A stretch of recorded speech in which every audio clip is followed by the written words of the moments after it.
Ordinance यानी अध्यादेश, act यानी अधिनियम में क्या डिफरेंस है। नमस्कार, मैं एडवोकेट मुकेश पगड़िया स्वागत करता हूं आपका आपके इस यूट्यूब चैनल पर। यदि आप इस चैनल पर पहली बार आए हैं और आपने अभी तक इस चैनल को सब्सक्राइब नहीं किया है तो आप चैनल को सब्सक्राइब कर लें, साथ ही आप बेल आइकन भी अवश्य दबा लें ताकि आपको मिलती रहे मेरे प्रत्येक वीडियो की जानकारी। आज का हमारा विषय है ऑर्डिनेंस यानी अध्यादेश और एक्ट यानी अधिनियम में क्या डिफरेंस है। देखिए, सबसे पहले आप ये जान लें कि सरकार के तीन अंग हैं। लेजिस्लेचर यानी विधायिका, एग्जीक्यूटिव यानी कार्यपालिका और जुडिशरी यानी न्यायपालिका। इन तीन अंगों से मिलकर सरकार बनी होती है। चाहे आप सेंटर में बात करें या फिर स्टेट में बात करें, इन तीन अंगों से मिलकर ही सरकार का निर्माण होता है।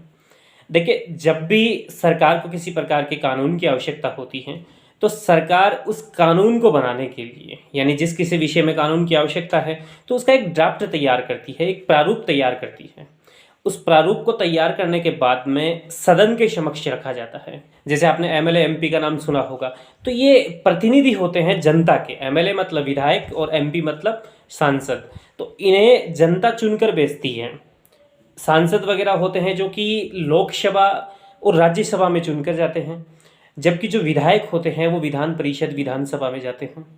विधान परिषद विधानसभा ये राज्य का मामला होता है, स्टेट का मामला होता है, जबकि जो लोकसभा राज्यसभा है वो सेंटर में होती है। यानी संसद के दो क्षेत्र होते हैं, लोकसभा और राज्यसभा।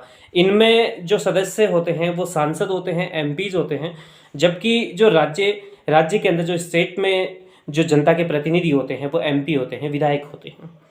अब जैसे ही सेंटर में किसी कानून को बनाने की आवश्यकता महसूस होती है इस केंद्र सरकार को, तो ऐसी दशा में केंद्र सरकार जो संसद के दो सदन है, राज्यसभा और लोकसभा, उनके समक्ष एक ड्राफ्ट, जो कि हमने तैयार बताया कि अभी एक ड्राफ्ट तैयार करती है, तो वो ड्राफ्ट पेश किया जाता है। जैसे ही वो पेश किया जाता है, बिल का नाम उसे दे दिया जाता है, बिल बन जाता है वो। उसके बाद में यदि वह ड्राफ्ट जो बिल बन गया है, जिसे बिल कहा जाता है, पेश करने के बाद में यदि दोनों सदनों से पूर्ण बहुमत से पास हो जाता है और पास होने के बाद राष्ट्रपति अपनी मोहर उस पर दे देता है, अपनी सहमति दे देता है, तो ऐसी दशा में वह एक्ट बन जाता है, यानी अधिनियम बन जाता है। तो कुल मिलाकर आप ये जान लें कि एक ऐसा कानून जो कि जनता के प्रतिनिधियों के सदन में रखा गया है और उसे जनता के प्रतिनिधियों ने पूर्ण बहुमत के साथ अपनी सहमति जताते हुए उसे पारित किया है, उसके बाद राष्ट्रपति ने उस पर मोहर लगा दी है, तो वो क्या है? एक्ट है, अधिनियम है। अब ये एक्ट अधिनियम क्या है? एक तरीके से कानून है जिसे इम्प्लीमेंट कराने का काम लेजिस्लेचर का नहीं है, ये जुडिशरी का भी नहीं है, ये काम है एग्जीक्यूटिव का, कार्यपालिका का। संसद के दो सदन थे, उसी तरह राज्य के अंदर भी अपन ने बात की कि विधानसभा विधान परिषद होती है। सेम कंडीशन है, अगर राज्य सरकार को किसी कानून की आवश्यकता होती है तो सेम कंडीशन यहाँ लागू होगी। राज्य जो सरकार की जो विधानमंडल हैं उनके समक्ष ये चीज़, मतलब जो भी आपको ड्राफ्ट बनाना है, प्रारूप है एक कानून का, वो प्रारूप पेश किया जाएगा। उसके बाद में अगर सदस्यों ने उसे बहुमत से पारित कर दिया तो फिर राज्यपाल उस पर, क्योंकि सेंटर में अपन ने राष्ट्रपति की बात की, यहाँ राज्यपाल होता है, तो यहाँ राज्यपाल मोहर लगा देता है, गवर्नर मोहर लगा देता है, और गवर्नर ने मोहर लगा दी, सहमति जता दी, तो वो एक्ट बन जाता है, अधिनियम बन जाता है। और अब उसे इम्प्लीमेंट कराने का काम जुडिशरी का भी नहीं है और ना ही लेजिस्लेचर का। अब उसे इम्प्लीमेंट कराने का काम है कार्यपालिका का, एग्जीक्यूटिव का, वो उसे इम्प्लीमेंट करवाती है। अधिनियम एज ए कानून है जिसे मानना प्रत्येक व्यक्ति के लिए बाध्य है, जिस किसी क्षेत्र के लिए वह बनाया गया है। अगर कोई व्यक्ति उसे नहीं मानता है तो ऐसी दशा में उसमें अगर प्रोविजंस है दंडित करने के, तो प्रोविजंस के हिसाब से कार्रवाई की जाती है। जो भी अपनी एग्जीक्यूटिव है, कार्यपालिका है, वो कार्रवाई करती है। अब अपन बात करते हैं अध्यादेश की, क्योंकि अधिनियम में अपन ने जाना कि संसद के अगर सेंटर में कानून की आवश्यकता महसूस करती है सेंटर सरकार, गवर्नमेंट, केंद्र सरकार, तो संसद के जो सदन है, राज्यसभा लोकसभा, उनके समक्ष रखती है, पास होता है, राष्ट्रपति उस पर मोहर लगा देता है। तो ये तो थी सेंटर में एक कानून बना, बहुमत से पास हुआ, वो था एक्ट अधिनियम। राज्य में भी सेम कंडीशन थी। लेकिन क्या होता है कि अध्यादेश की बात करें अपन, ऑर्डिनेंस की अगर बात करें, तो उसमें किसी भी प्रकार के उस कानून को, ऑर्डिनेंस भी एक तरीके से कानून है, जैसा एक्ट की बात की, अधिनियम की बात की, वैसा ही कानून है। लेकिन इसमें फ़र्क ये है कि ये बहुमत से पास नहीं होता। इसमें किसी भी प्रकार के जो जनता के प्रतिनिधि होते हैं उनकी सहमति नहीं होती है।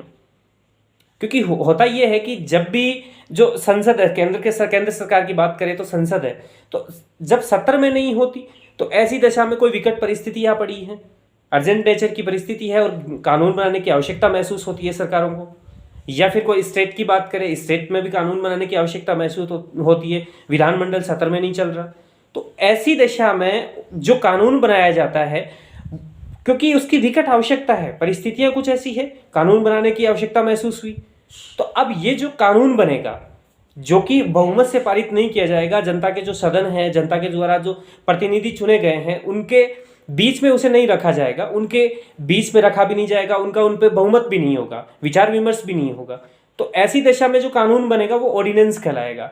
तो सेंटर में भी यही रूल्स है और स्टेट में भी यही रूल्स है। अब सेंटर में ये जो कानून है, ऑर्डिनेंस है, उसे बनाने का मेन काम करते हैं राष्ट्रपति, प्रेसिडेंट, जबकि स्टेट में बात करें तो राष्ट्रपति के प्रतिनिधि होते हैं प्रत्येक राज्यों में, राज्यपाल, गवर्नर, तो गवर्नर की जिम्मेदारी हो जाती है विकट परिस्थितियों में कानून बनाने की।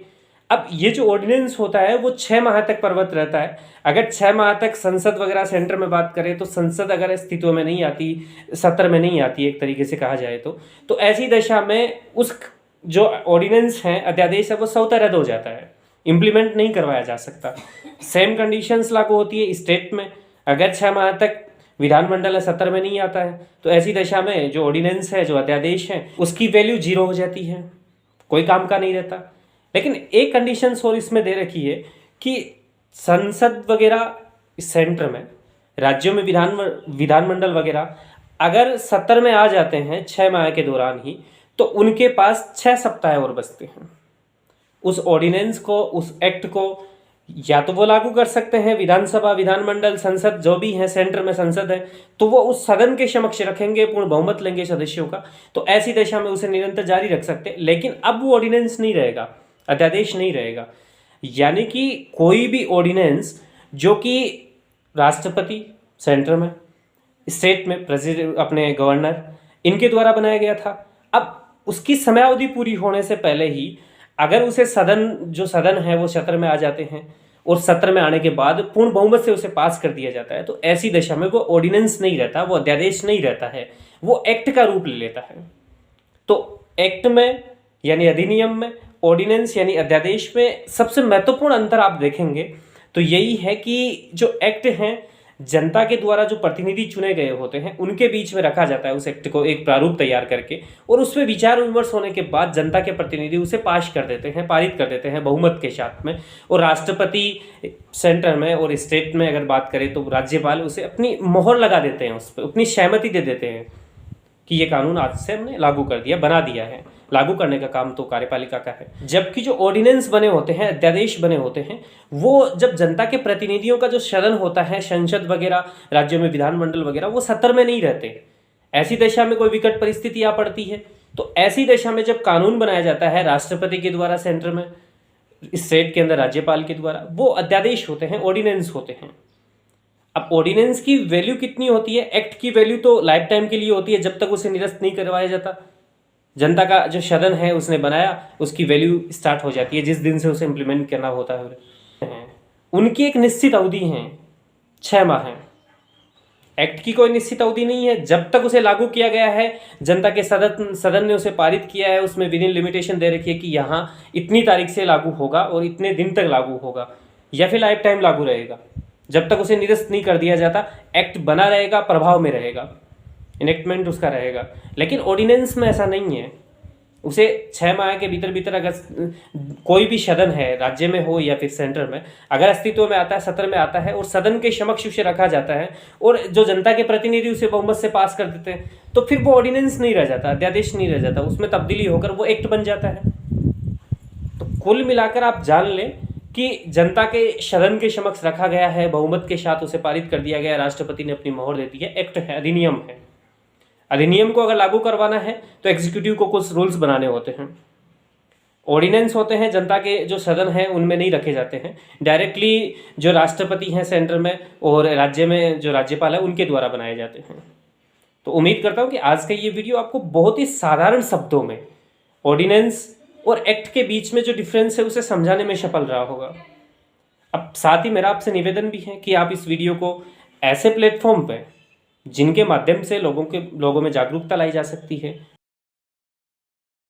लोग कानून के प्रति अपने आप को सशक्त कर सके, तो ऐसे प्लेटफॉर्म पर आप इस वीडियो को शेयर कीजिए ताकि अधिक से अधिक लोग इस वीडियो को देख सकें, अधिक से अधिक लोग इस वीडियो तक पहुंच सके। धन्यवाद।